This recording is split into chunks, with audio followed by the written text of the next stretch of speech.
God, you're noisy, Fred. That's one of the softer tracks. That's called Tie Your Mother Down from the new Queen LP called A Day at the Races, which is absolutely terrifico and is just out in time for Christmas.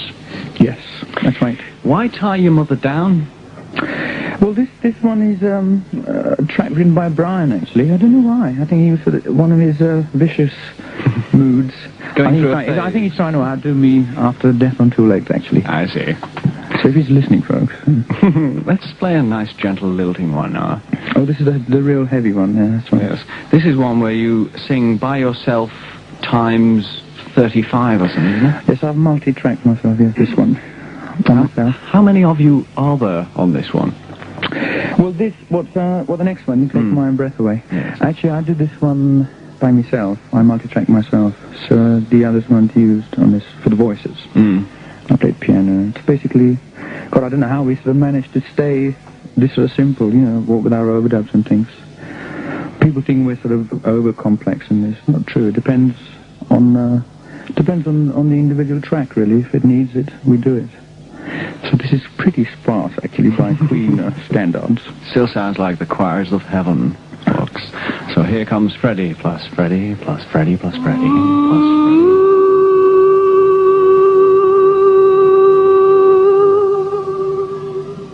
Another classic that will live forever from the lips of Freddie, Take My Breath Away, off the new LP, which there's space for in your Christmas stocking. Dry and long sunny periods tonight, clear spells this evening, 4 degrees centigrade below at night. So if you're out and about in the motor, turn around and go back home. Freddie. Yes, dear. We're going to play a break now. We're going to play a few of our bits. Okay. Is that all right? Yes. Smashing. Back with another track in a sec. What? Hey guys, the mic's on. Yeah. That was Long Away by Brian May. And actually he does 4 tracks on your new LP, doesn't he? Yes. Oh. Yes, he does. I see. Then, Can you proliferate? Well, you want which tracks you mean? That's one of his, and Tie Your Mother Down was Brian's. He's written a lovely sort of Japanese song, which is at the end of the second side. We've got sort of Japanese verses, which took a lot... Yes, actual Japanese verses, which we had to do. Did a lot of research, actually, and had our interpreter, Japanese interpreter, we flew her over from Japan. Actually, you should know Japanese off by heart by now, because well, I do. You're always there, aren't you? Do you want me to say some of them? Territoriate konoma mama iko aisuru hito yo. Shizukaya no ni ikari yo tomoshi itoshiki oshie yo idaki. Oh, fantastic.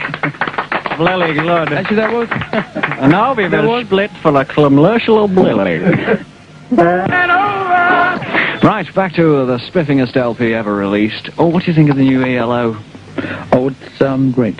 It's great, good, isn't it? I've got a copy of that, and I know I keep hearing more of those tracks on your show than anything else. Well, so I don't need to play my album, really.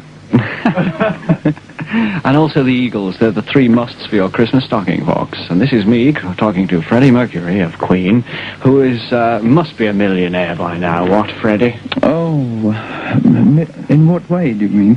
Financially, mostly. I mean, you keep buying these expensive paintings and things. Yes, because I like them. No, actually, it's what I've been interested for a long while, and now that I've got a little bit of money to throw around, I thought I might as well go and buy it. So I went to Sotheby's the other day and got a few paintings. And the dealers weren't pleased at all. So I'll give him into a hairy. Yes. Actually, you brought champagne with you, which is very good. But of course, dear, it travels with me everywhere. You made Gerald Harper look quite cheap. Thank you for that. Usually when I come in here, the place is full of old dead bottles, and green fly. But we made him look, peculiar today. Right, The Millionaire Waltz, which is the next track on the LP. Yes, it's all about John Reed, actually. Your manager. He'd love all that, yeah. Might as well. It's a bit gay and weird and strange. But it grows on you. Yes, it's very out of the sort of Queen format, really, and we always like to do that every album. And I think I went a bit mad on this one, I know, but it's turned out all right. I think it sort of makes people laugh sometimes. It's very jolly. Yeah. Let's have a little listen. Ooh, lovely. I know. that's really good. I'd like to say that actually Brian did do a very good job on the actual guitars. He's really taken his guitar orchestration to its limits. I don't know how he's going to... I don't think he'll ever outdo that one, actually. And John played very good bass on that. And I think it's good. We're just patting ourselves on our back again. Who cares? No, I really feel that that's worked out very well, especially from the orchestration point of view, because he's really used his guitars in a different sort of way. Although he's done lots of sort of orchestrations before. He's probably the world's greatest guitar technician, really, isn't he? Oh, I'd say that, easily. Yes. Pass more champagne. Champagne, everybody! Right, it's 1:30 now, which is exactly halfway through the Freddie Mercury show, and we'll take a slight break and be back with the last track on... Yeah. That's the end of side one of A Day at the Races. Yes. That was a track by John Deacon, his contribution to this album. It's good. His songs are getting better every time, actually. He's the quiet I'm getting one. a bit worried, actually. Yes. He's sort of quiet. To lots of people, he thinks, don't underestimate him. He's got a fiery streak underneath all that, really. But I think, because I talk so much anyway, he likes to let me do all the talking. But, I mean, once people sort of crack that thin ice, then he's all right, you know. You can never stop him talking then. Actually, you're a very shy bunch, really, aren't you? We are really, actually. He said, hiding behind the bottle. Me shy, of course. Yes, I am, actually. People don't seem to realise that. Just because I go around tearing around on stage, they think I should go tearing around life. But I'm not really. Good. Well done. Right, I've said to you once, you must have had a classical upbringing, and you went... So, I dropped that one.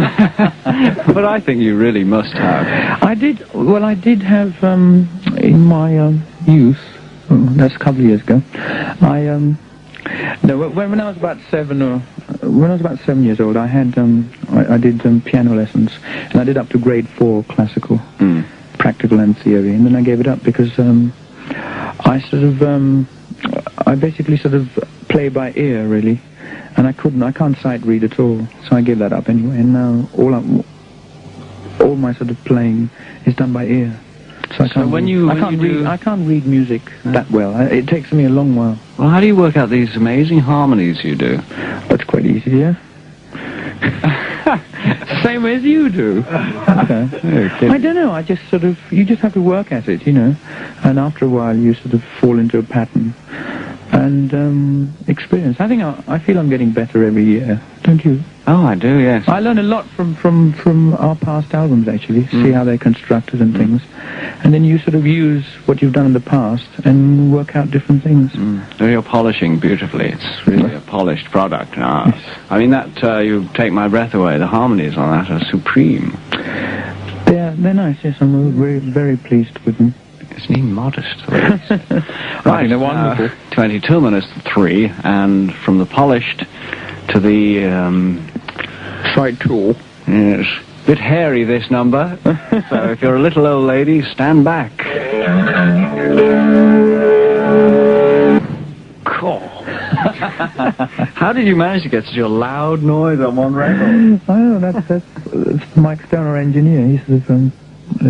We're very bad in the studio for that, actually. The poor engineer has to really suffer because we really want as much level as possible. And we keep pushing the faders up, and he keeps looking at the meters and despair, whatever, and going, oh, it'll never cut. And then we give him the added task of going over to New York or whatever and saying, make sure that cuts as loud as possible. I should explain for the folks that if a noise is too loud on a record, the little wobbly groove grunges into the groove next door. That's right. And the record skips. Yes, it can skip and do all kinds of things. So the more noise you put on, the less likelihood of you... so if Mary Potts has got a little dancette, then it'll just go flying off. Yeah. I must admit, you do get a lot of sound on one little LP. Yes, it's very, very difficult to sort of try and... It's a very fine dividing line, really, because we want to put in... more music, but at the same time you've got to make sure you don't put too much, otherwise it suffers, and then that's where it's a very fine dividing line, as I said. And you've got a genius technician who looks after all that. Oh, Mike Stone's pretty good, yes, that little bugger. Yes, right. Sunny periods. What a nice little chap here. -4 degrees, it's 15 minutes to 3, and here's a break. Right, here we are in Studio 1 of Capitol Tower with Cuddly Ken and Freddie Merkьюри nattering about the new LP, and which also has this track on it. So, if you're planning to buy this LP, you get that thrown in as an added goodie. The new #1 single in Britain today, Somebody to Love. Well done, Freddie.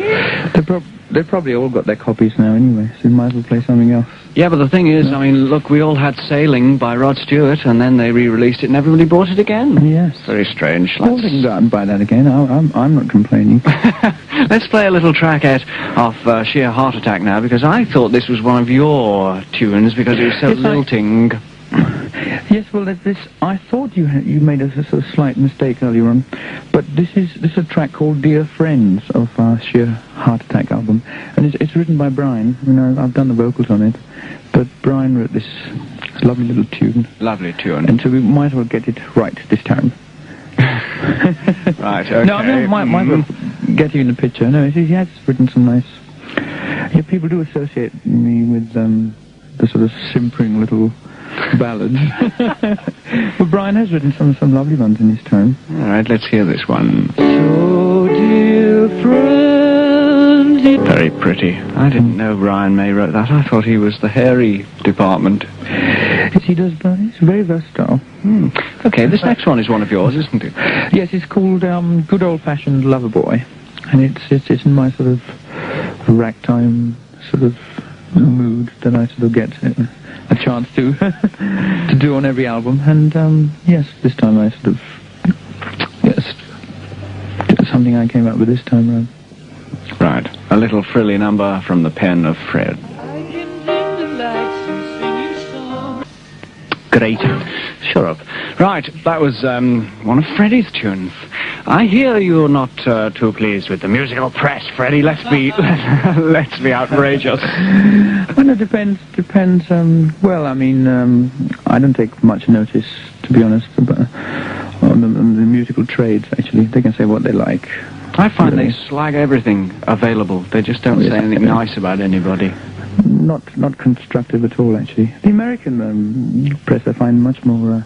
I feel that they do their homework, and the kind of questions they ask you makes much better copy anyway. I mean, they pick the good points and emblazon them all over. It's more sort of... ours do the opposite. Things that are more relevant, I feel, anyway. And you can tell that they've done sort of their homework, because they ask you very penetrating questions, which I don't mind. But you know they have some substance, because then when they write about it, they sort of... It has much more bearing. But over here, it's all, you know, why have you stopped wearing black fingernails or whatever? And that's the review. That's the review. That's the review of the album. You know what I mean? And they haven't a clue anyway. Yes. Right. So, to them. Yes, to them. Right, it's 5 minutes to 3 by my analog rotary. And, looking at the studio clock, I see I'm 2 minutes out. Let's have a little commercial break and back with a couple more.